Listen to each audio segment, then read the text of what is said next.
நீ எதற்கும் உதவாதவன், எதற்கும் லாயக்கற்றவன் என்று உனக்கு நெருங்கிய சொந்தங்களே உன்னை கூறும் பொழுது உன் மனது சுக்கு நூறாக உடைவதை நான் அறிவேன். நான் உன் அப்பன் சிவன் கூறும் இந்த அறிவுரையையும் ஆறுதலையும் பொறுமையாக கேள் குழந்தையே. தென்னாடுடைய சிவனே போற்றி, எந்நாட்டவர்க்கும் இறைவா போற்றி. இதை கேட்க தொடங்குவதற்கு முன் உங்கள் மனதிற்குள் ஓம் நமச்சிவாய் என்று சொல்லிவிட்டு, இந்த பதிவின் கீழ் ஓம் நமச்சிவாய் என்று எழுதிவிட்டு இதை கேட்க தொடங்குங்கள். என் உயிரினும் மேலான அன்பு குழந்தையே, கலங்காதே. உன் கண்ணீரின் ஒவ்வொரு துளியும் என் பாதங்களில் விழும் அபிஷேக துளிகளை விட எனக்கு வலிக்கிறது. இந்த உலகம் உன்னை தூக்கி எறிந்து விட்டதே என்று நீ தனிமையில் குமுறுவது என் செவிகளில் கேட்கிறது.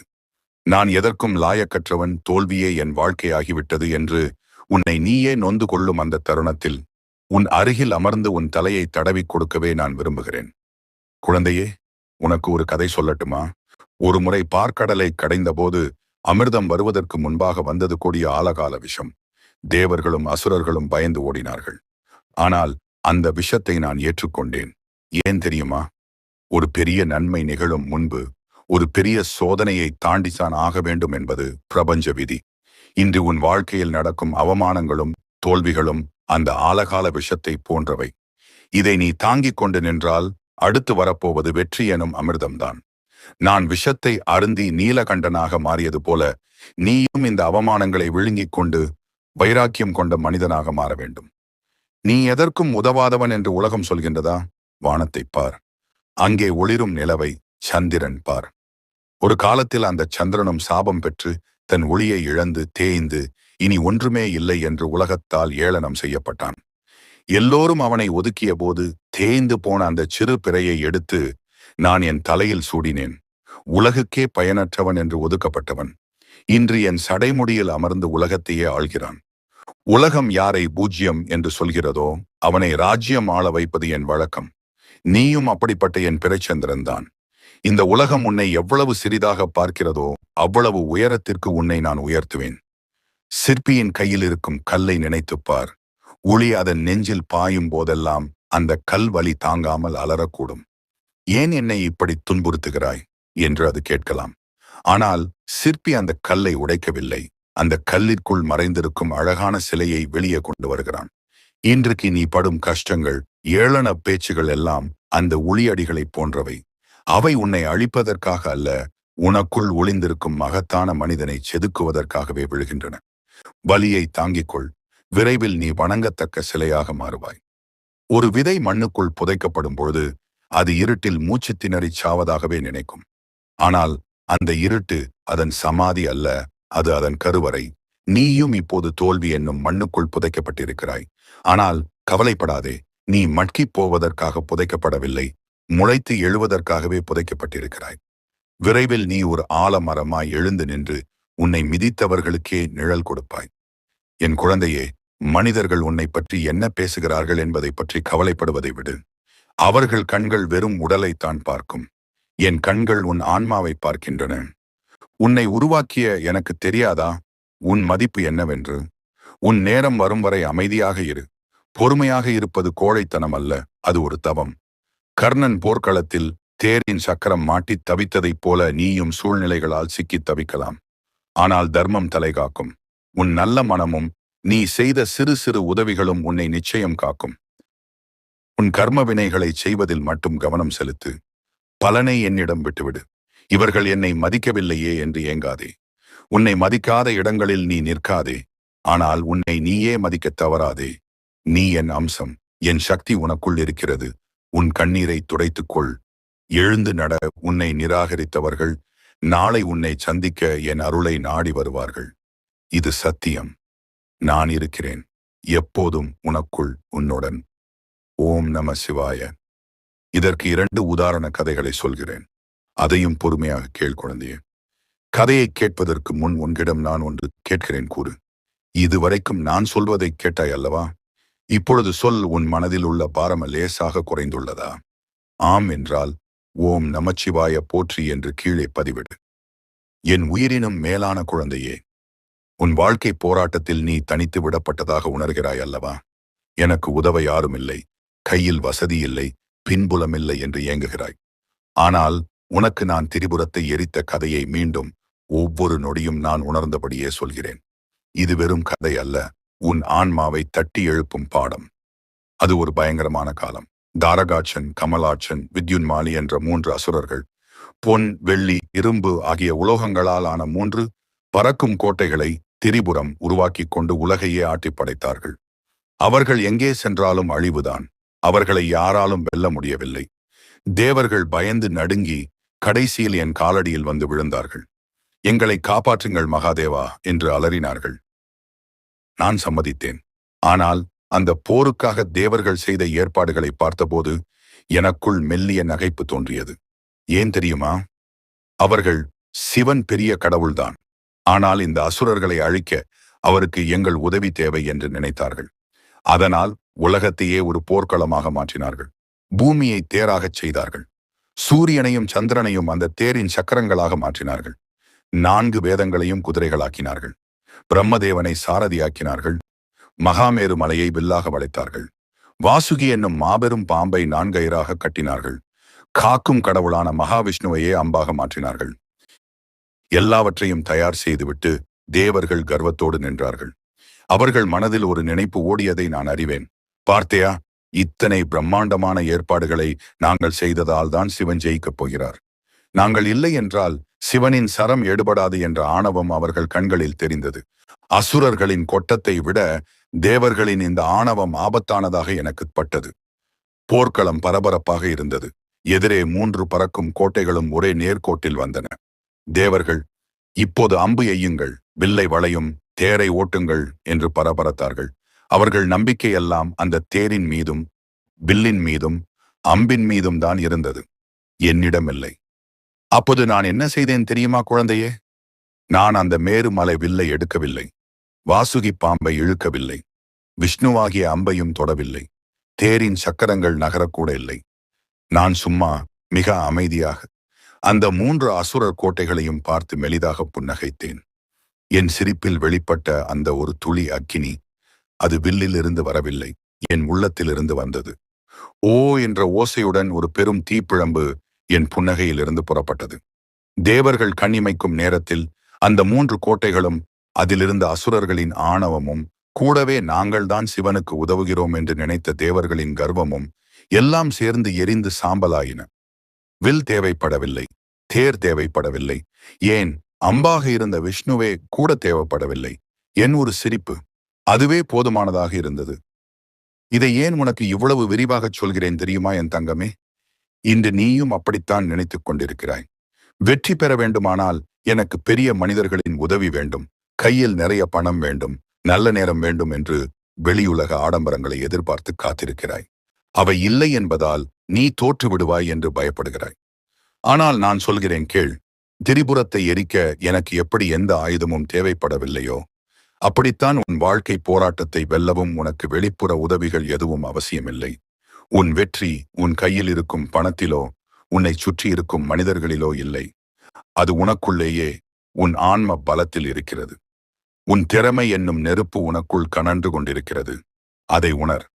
உலகம் உனக்கு தேர் ஓட்ட வரவில்லை என்று கவலைப்படாதே. உன் நம்பிக்கை என்னும் புன்னகையை மட்டும் உதிரி. தடைகள் அனைத்தும் அந்த அசுர கோட்டைகள் போல பொடி பொடியாகிவிடும். நீ யாரையும் சார்ந்திருக்க வேண்டியவன் அல்ல. நீ என் அம்சம். உனக்குள் இருக்கும் அந்த தீயை நம்பு. அமைதியாக இரு, உறுதியாக இரு. உன் புன்னகையே உன் எதிரிகளை வீழ்த்தும் ஆயுதம். எழுந்து வா குழந்தையே. திரிபுரத்தை எரித்த அந்தச் சிரிப்பை இன்று நீ உன் உதடுகளில் ஏந்து. வெற்றி உன்னுடையது. ஓம் நம சிவாய. குழந்தையே, நான் கூறிய கதையிலிருந்து நீ என்ன புரிந்து கொண்டாய் என்பதை கீழே பதிவிடு. மற்றொரு கதையையும் கூறுகிறேன், நிதானமாக கேள். இதை ஒரு கதையாக கேட்காதே. இது உனக்கான வாக்குறுதி. என் அன்பின் சிகரமே, என் குழந்தையே, செல்வமில்லை, கையில் காசு இல்லை என்று நீ வருந்தும் போதெல்லாம் என் நெஞ்சு பொறுக்கவில்லை. நான் எவ்வளவு உழைத்தாலும் வறுமை என்னை விடமாட்டேன் என்கிறதே என்று நீ புலம்புவது எனக்கு கேட்கிறது. ஆனால் என் அருளை பெறுவதற்கு நீ பெரிய மகானாகவோ செல்வந்தனாகவோ இருக்க வேண்டிய அவசியமே இல்லை. ஒரு சிறிய மிகச்சிறிய செயல் போதும் உனது தலையெழுத்தையே மாற்றி எழுத. அதற்குச் சாட்சிதான் இந்த குபேரன். அந்த கதையை என் பார்வையில் சொல்கிறேன் கேள். அவன் பேர் குணநிதி. ஆனால் பேருக்கு ஏற்ற குணம் அவனிடம் இல்லை. சூதாடினான், திருடினான், தகப்பனால் விரட்டப்பட்டான். ஊரே அவனை தூற்றியது. உறவுகள் அருந்து போயின.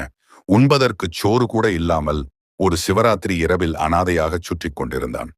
பசி, அவனை வாட்டி வதைத்த பசி. அந்த பசியோடு அவன் ஒரு சிவாலயத்திற்குள் நுழைந்தான். எதுக்கு தெரியுமா?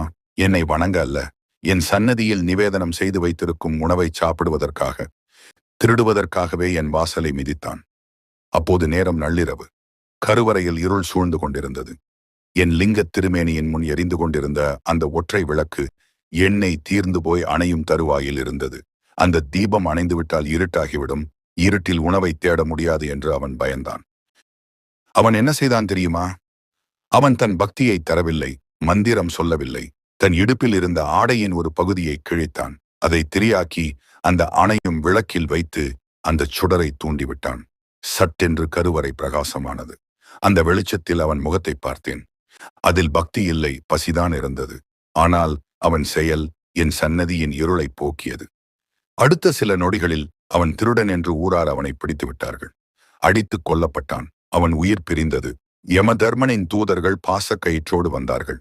இவன் மகா பாவி, திருடன், இவனை நரகத்திற்கு இழுத்துச் செல்ல வேண்டும் என்று நின்றார்கள். அப்போது நான் குறுக்கிட்டேன். நில்லுங்கள் என்று என் கணங்கள் தடுத்தன. இவன் திருடனாக இருக்கலாம், ஆனால் என் உலகம் இருண்டு போகும் நிலையில் என் சன்னதியில் ஒளியேற்றியவன் இவன். அறியாமல் செய்தாலும் அந்த சிறு திரியை தூண்டிவிட்டதன் மூலம் இவன் என் இதயத்தை தொட்டுவிட்டான். என்னை இருளில் இருந்து வெளிச்சத்திற்கு கொண்டு வந்தவனை நான் எப்படி வாழ்க்கையின் இருளில் விட முடியும் என்று நான் யமனிடம் கேட்டேன். அந்த ஒரு செயல், ஒரே ஒரு முறை, அதுவும் சுயநலத்திற்காக அவன் ஏற்றிய அந்த விளக்கு அவனது அத்தனை பாவங்களையும் எரித்துச் சாம்பலாக்கியது. திருடனாகச் செத்தவனை அடுத்த பிறவியில் சாதாரண மனிதனாக அல்ல, குபேரனாக பிறக்க வைத்தேன். வடக்கு திசைக்கே அதிபதியாக்கினேன். தேவர்களுக்கெல்லாம் கடன் கொடுக்கும் அளவுக்கு அள்ளக் குறையாத நவநீதிகளையும் அவனிடம் ஒப்படைத்தேன். என் உற்ற தோழனாக அவனை மாற்றிக்கொண்டேன். என் குழந்தையே, இதிலிருந்து நீ என்ன தெரிந்து கொள்ள வேண்டும்? ஒரு திருடன் பசிக்காக தெரியாமல் செய்த ஒரு சிறு காரியத்திற்கே நான் தனலட்சுமியையே அவன் காலடியில் கொட்டினேன் என்றால், நீ அப்படியா? இல்லை. நீ என்னை நேசிக்கிறாய், தர்மத்தின்படி வாழ நினைக்கிறாய். உன் குடும்பத்தை காப்பாற்ற, உன் லட்சியத்தை அடைய இரவும் பகலும் உழைக்கிறாய். உன் வியர்வை சிந்த நேர்மையாக போராடுகிறாய். அறியாமல் செய்தவனுக்கே அரியணை என்றால், அறிந்து உணர்ந்து உழைக்கும் உனக்கு நான் என்ன தரப்போகிறேன் தெரியுமா? குபேரனை விட பன்மடங்கு உயர்ந்த வாழ்வை நான் உனக்கு தருவேன். இன்று உன் முயற்சிகள் அந்த அணையும் விளக்கு போல தெரியலாம். இது போதுமா என்று நீ நினைக்கலாம். ஆனால் என் குழந்தையே, நீ செய்யும் ஒவ்வொரு சிறு முயற்சியும் கிழித்து போட்ட அந்த துணி திரி போலத்தான். அது என் சன்னதியில் வெளிச்சத்தை கொடுத்து கொண்டிருக்கிறது. கவலைப்படாதே. உன் வறுமை நிரந்தரம் அல்ல, உன் கஷ்டம் நிரந்தரம் அல்ல. குணநிதியின் தலையெழுத்தை மாற்றிய நான் உன் தலையெழுத்தையும் மாற்றிவிட்டேன். அந்த விளக்கு எரிந்து கொண்டிருக்கிறது. வெகு விரைவில் குபேர சம்பத்து உன்னை தேடி வரும். அதுவரை பொறுமையாக இரு. உன் சிறு துரும்பும் என் பார்வையில் பெரும் தூண். நான் பார்த்துக் கொள்கிறேன். நீ நிம்மதியாக இரு. ஓம் நம சிவாயம். இன்னும் உன் மனது பாரம் இறங்கவில்லையா? மீண்டும் ஒரு முறை நான் கூறியது அனைத்தையும் கேள். தைரியமாக எதற்கும் பயப்படாதே. உன் அப்பன் ஈசன் நான் உன்னுடன் இருக்கிறேன். எதற்கு கவலைப்படுகிறாய்? என்னை நம்புகிறாய் என்றால் இப்பொழுதே ஆம் நம்புகிறேன் தந்தையே. ஓம் நமச்சிவாய என்று கீழே பதிவிடு. நீ எதற்கும் உதவாதவன், எதற்கும் லாயக்கற்றவன் என்று உனக்கு நெருங்கிய சொந்தங்களே உன்னை கூறும் பொழுது உன் மனது சுக்கு நூறாக உடைவதை நான் அறிவேன். நான் உன் அப்பன் சிவன் கூறும் இந்த அறிவுரையையும் ஆறுதலையும் பொறுமையாக கேள் குழந்தையே. தென்னாடுடைய சிவனே போற்றி, எந்நாட்டவர்க்கும் இறைவா போற்றி. இதை கேட்க தொடங்குவதற்கு முன் உங்கள் மனதிற்குள் ஓம் நமச்சிவாய் என்று சொல்லிவிட்டு, இந்த பதிவின் கீழ் ஓம் நமச்சிவாய் என்று எழுதிவிட்டு இதை கேட்க தொடங்குங்கள். என் உயிரினும் மேலான அன்பு குழந்தையே, கலங்காதே. உன் கண்ணீரின் ஒவ்வொரு துளியும் என் பாதங்களில் விழும் அபிஷேக துளிகளை விட எனக்கு வலிக்கிறது. இந்த உலகம் உன்னை தூக்கி எறிந்து விட்டதே என்று நீ தனிமையில் குமுறுவது என் செவிகளில் கேட்கிறது. நான் எதற்கும் லாயக்கற்றவன், தோல்வியே என் வாழ்க்கையாகிவிட்டது என்று உன்னை நீயே நொந்து கொள்ளும் அந்த தருணத்தில் உன் அருகில் அமர்ந்து உன் தலையை தடவி கொடுக்கவே நான் விரும்புகிறேன். குழந்தையே, உனக்கு ஒரு கதை சொல்லட்டுமா? ஒரு முறை பார்க்கடலை கடைந்த போது அமிர்தம் வருவதற்கு முன்பாக வந்தது கொடிய ஆலகால விஷம். தேவர்களும் அசுரர்களும் பயந்து ஓடினார்கள். ஆனால் அந்த விஷத்தை நான் ஏற்றுக்கொண்டேன்.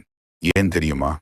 ஒரு பெரிய நன்மை நிகழும் முன்பு ஒரு பெரிய சோதனையை தாண்டித்தான் ஆக வேண்டும் என்பது பிரபஞ்ச விதி. இன்று உன் வாழ்க்கையில் நடக்கும் அவமானங்களும் தோல்விகளும் அந்த ஆலகால விஷத்தை போன்றவை.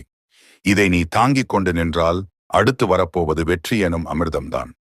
நான் விஷத்தை அருந்தி நீலகண்டனாக மாறியது போல நீயும் இந்த அவமானங்களை விழுங்கிக் கொண்டு வைராக்கியம் கொண்ட மனிதனாக மாற வேண்டும்.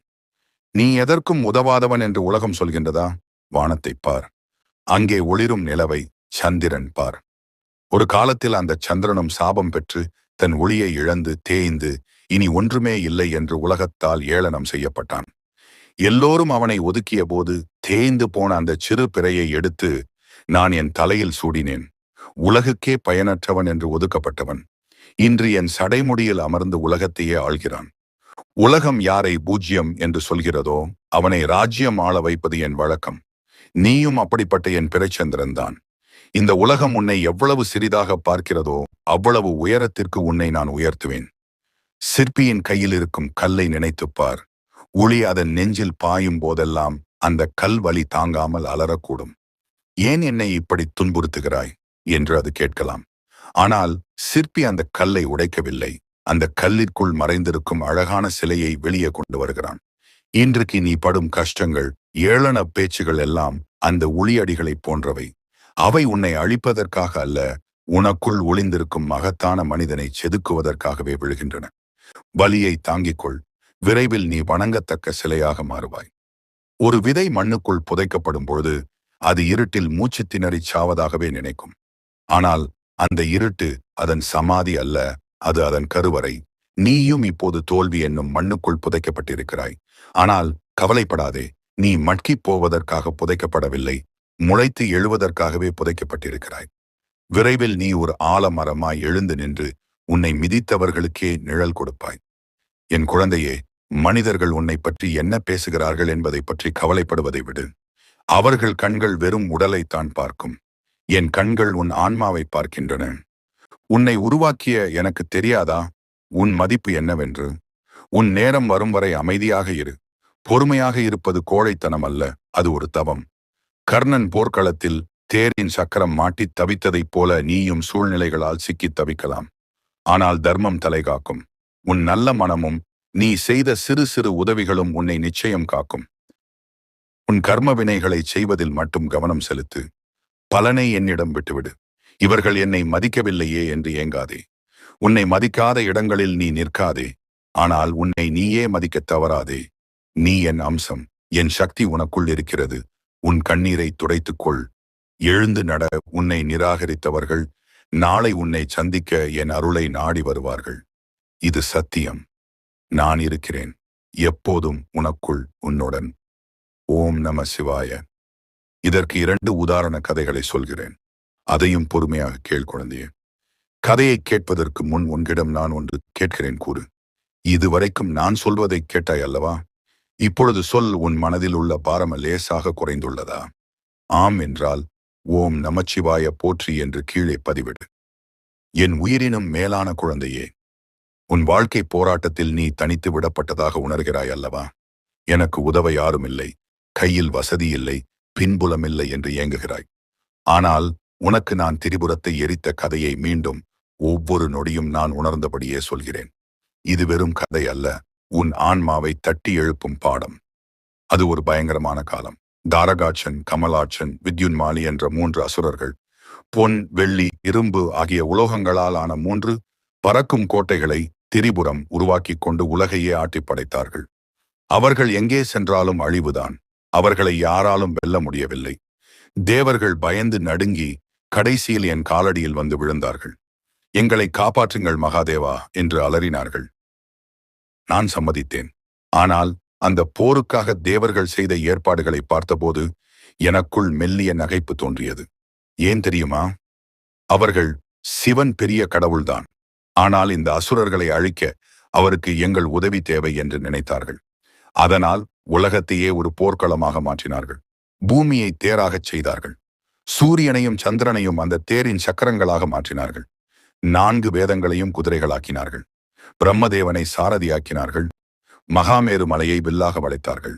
வாசுகி என்னும் மாபெரும் பாம்பை 4 கயிறாக கட்டினார்கள். காக்கும் கடவுளான மகாவிஷ்ணுவையே அம்பாக மாற்றினார்கள்.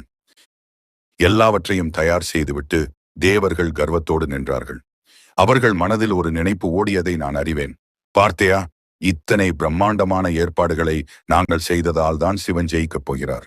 நாங்கள் இல்லை என்றால் சிவனின் சரம் எடுபடாது என்ற ஆணவம் அவர்கள் கண்களில் தெரிந்தது. அசுரர்களின் கொட்டத்தை விட தேவர்களின் இந்த ஆணவம் ஆபத்தானதாக எனக்கு பட்டது. போர்க்களம் பரபரப்பாக இருந்தது. எதிரே 3 பறக்கும் கோட்டைகளும் ஒரே நேர்கோட்டில் வந்தன.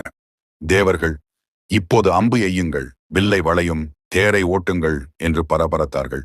அவர்கள் நம்பிக்கையெல்லாம் அந்த தேரின் மீதும் வில்லின் மீதும் அம்பின் மீதும் தான் இருந்தது, என்னிடமில்லை. அப்போது நான் என்ன செய்தேன் தெரியுமா குழந்தையே? நான் அந்த மேருமலை வில்லை எடுக்கவில்லை. வாசுகி பாம்பை இழுக்கவில்லை. விஷ்ணுவாகிய அம்பையும் தொடவில்லை. தேரின் சக்கரங்கள் நகரக்கூட இல்லை. நான் சும்மா மிக அமைதியாக அந்த 3 அசுரர் கோட்டைகளையும் பார்த்து மெலிதாக புன்னகைத்தேன்.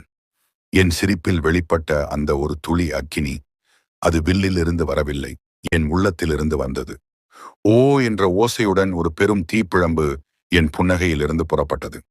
தேவர்கள் கண்ணிமைக்கும் நேரத்தில் அந்த 3 கோட்டைகளும் அதிலிருந்த அசுரர்களின் ஆணவமும் கூடவே நாங்கள்தான் சிவனுக்கு உதவுகிறோம் என்று நினைத்த தேவர்களின் கர்வமும் எல்லாம் சேர்ந்து எரிந்து சாம்பலாயின. வில் தேவைப்படவில்லை, தேர் தேவைப்படவில்லை, ஏன் அம்பாக இருந்த விஷ்ணுவே கூட தேவைப்படவில்லை. என் ஒரு சிரிப்பு, அதுவே போதுமானதாக இருந்தது. இதை ஏன் உனக்கு இவ்வளவு விரிவாகச் சொல்கிறேன் தெரியுமா என் தங்கமே? இன்று நீயும் அப்படித்தான் நினைத்துக் கொண்டிருக்கிறாய். வெற்றி பெற வேண்டுமானால் எனக்கு பெரிய மனிதர்களின் உதவி வேண்டும், கையில் நிறைய பணம் வேண்டும், நல்ல நேரம் வேண்டும் என்று வெளியுலக ஆடம்பரங்களை எதிர்பார்த்து காத்திருக்கிறாய். அவை இல்லை என்பதால் நீ தோற்று விடுவாய் என்று பயப்படுகிறாய். ஆனால் நான் சொல்கிறேன் கேள். திரிபுரத்தை எரிக்க எனக்கு எப்படி எந்த ஆயுதமும் தேவைப்படவில்லையோ, அப்படித்தான் உன் வாழ்க்கை போராட்டத்தை வெல்லவும் உனக்கு வெளிப்புற உதவிகள் எதுவும் அவசியமில்லை. உன் வெற்றி உன் கையில் இருக்கும் பணத்திலோ உன்னை சுற்றி இருக்கும் மனிதர்களிலோ இல்லை. அது உனக்குள்ளேயே உன் ஆன்ம பலத்தில் இருக்கிறது. உன் திறமை என்னும் நெருப்பு உனக்குள் கனன்று கொண்டிருக்கிறது. அதை உணர். உலகம் உனக்கு தேர் ஓட்ட வரவில்லை என்று கவலைப்படாதே. உன் நம்பிக்கை என்னும் புன்னகையை மட்டும் உதிரி. தடைகள் அனைத்தும் அந்த அசுர கோட்டைகள் போல பொடி பொடியாகிவிடும். நீ யாரையும் சார்ந்திருக்க வேண்டியவன் அல்ல. நீ என் அம்சம். உனக்குள் இருக்கும் அந்த தீயை நம்பு. அமைதியாக இரு, உறுதியாக இரு. உன் புன்னகையே உன் எதிரிகளை வீழ்த்தும் ஆயுதம். எழுந்து வா குழந்தையே. திரிபுரத்தை எரித்த அந்த சிரிப்பை இன்று நீ உன் உதடுகளில் ஏந்து. வெற்றி உன்னுடையது. ஓம் நம சிவாய. குழந்தையே, நான் கூறிய கதையிலிருந்து நீ என்ன புரிந்து கொண்டாய் என்பதை கீழே பதிவிடு. மற்றொரு கதையையும் கூறுகிறேன், நிதானமாக கேள். இதை ஒரு கதையாக கேட்காதே. இது உனக்கான வாக்குறுதி. என் அன்பின் சிகரமே, என் குழந்தையே, செல்வமில்லை, கையில் காசு இல்லை என்று நீ வருந்தும் போதெல்லாம் என் நெஞ்சு பொறுக்கவில்லை. நான் எவ்வளவு உழைத்தாலும் வறுமை என்னை விடமாட்டேன் என்கிறதே என்று நீ புலம்புவது எனக்கு கேட்கிறது. ஆனால் என் அருளை பெறுவதற்கு நீ பெரிய மகானாகவோ செல்வந்தனாகவோ இருக்க வேண்டிய அவசியமே இல்லை. ஒரு சிறிய மிகச்சிறிய செயல் போதும் உனது தலையெழுத்தையே மாற்றி எழுத. அதற்கு சாட்சிதான் இந்த குபேரன். அந்த கதையை என் பார்வையில் சொல்கிறேன் கேள். அவன் பேர் குணநிதி. ஆனால் பேருக்கு ஏற்ற குணம் அவனிடம் இல்லை. சூதாடினான், திருடினான், தகப்பனால் விரட்டப்பட்டான். ஊரே அவனை தூற்றியது. உறவுகள் அருந்து போயின. உண்பதற்கு சோறு கூட இல்லாமல் ஒரு சிவராத்திரி இரவில் அனாதையாக சுற்றி கொண்டிருந்தான். பசி, அவனை வாட்டி வதைத்த பசி. அந்த பசியோடு அவன் ஒரு சிவாலயத்திற்குள் நுழைந்தான். எதுக்கு தெரியுமா? என்னை வணங்க அல்ல, என் சன்னதியில் நிவேதனம் செய்து வைத்திருக்கும் உணவை சாப்பிடுவதற்காக. திருடுவதற்காகவே என் வாசலை மிதித்தான். அப்போது நேரம் நள்ளிரவு. கருவறையில் இருள் சூழ்ந்து கொண்டிருந்தது. என் லிங்கத் திருமேனியின் முன் எரிந்து கொண்டிருந்த அந்த ஒற்றை விளக்கு எண்ணெய் தீர்ந்து போய் அணையும் தருவாயில் இருந்தது. அந்த தீபம் அணைந்துவிட்டால் இருட்டாகிவிடும். இருட்டில் உணவை தேட முடியாது என்று அவன் பயந்தான். அவன் என்ன செய்தான் தெரியுமா? அவன் தன் பக்தியை தரவில்லை, மந்திரம் சொல்லவில்லை. தன் இடுப்பில் இருந்த ஆடையின் ஒரு பகுதியை கிழித்தான். அதை திரியாக்கி அந்த அணையும் விளக்கில் வைத்து அந்த சுடரை தூண்டிவிட்டான். சட்டென்று கருவறை பிரகாசமானது. அந்த வெளிச்சத்தில் அவன் முகத்தை பார்த்தேன். அதில் பக்தி இல்லை, பசிதான் இருந்தது. ஆனால் அவன் செயல் என் சன்னதியின் இருளை போக்கியது. அடுத்த சில நொடிகளில் அவன் திருடன் என்று ஊரார் அவனை பிடித்து விட்டார்கள். அடித்துக் கொல்லப்பட்டான். அவன் உயிர் பிரிந்தது. யமதர்மனின் தூதர்கள் பாசக்கயிற்றோடு வந்தார்கள். இவன் மகா பாவி, திருடன், இவனை நரகத்திற்கு இழுத்துச் செல்ல வேண்டும் என்று நின்றார்கள். அப்போது நான் குறுக்கிட்டேன். நில்லுங்கள் என்று என் கணங்கள் தடுத்தன.